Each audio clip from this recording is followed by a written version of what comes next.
Imagine, if you will, a person going about their daily life when suddenly, without warning, they burst into flames. No apparent cause, no external ignition source, just a human being engulfed in a mysterious fire. Sounds like something straight out of a horror movie, right? But what if I told you that this terrifying scenario might not be as far-fetched as you think? It's a topic that's been whispered about for centuries, with cases dating back to the 1400s. This terrifying and perplexing phenomenon is known as spontaneous human combustion, or SHC for short. But is it real, or just a myth fueled by our morbid fascination with the unknown? Continue watching to find out. Hi there, and thanks for clicking on our video. If you enjoy the bizarre as well as the intriguing, if the unexplained mysteries of our universe fascinate you, then please enjoy our video and consider hitting that like button as well as sharing your thoughts in the comments below. First things first, let's define what we mean by spontaneous human combustion. Essentially, it's the idea that a human body can catch fire without any apparent external source of ignition. No matches, no lighters, no rogue flamethrowers, just a person suddenly going up in flames. Now, before you start worrying about spontaneously combusting during your next Netflix binge, let's take a look at some of the most famous cases of SHC throughout history.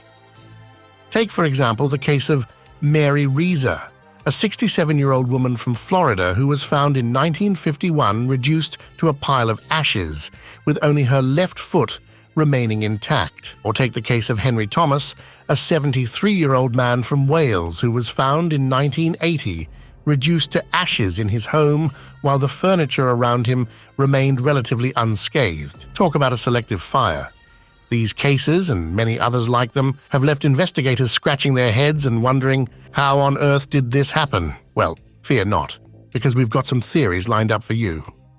And no, they were secretly dragons is not one of them. One popular explanation is the wick effect theory, which suggests that a person's clothing or other materials may act like a candle wick, drawing body fat to the surface and sustaining a slow-burning fire. So basically, you become a human candle. Lovely.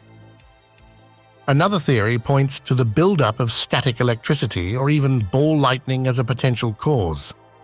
Just imagine the odds of being struck by indoor lightning. It's like winning the world's most bizarre and terrifying lottery. Of course, there are also those who lean towards more supernatural explanations, like divine intervention or the spontaneous ignition of the human soul.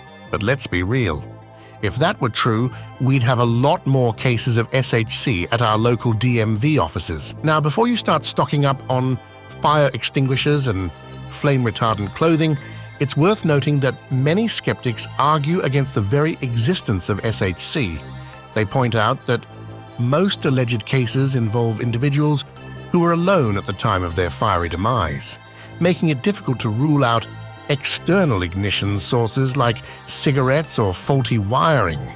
Plus, the human body is mostly water, making it an unlikely candidate for spontaneous combustion. But where's the fun in being a skeptic?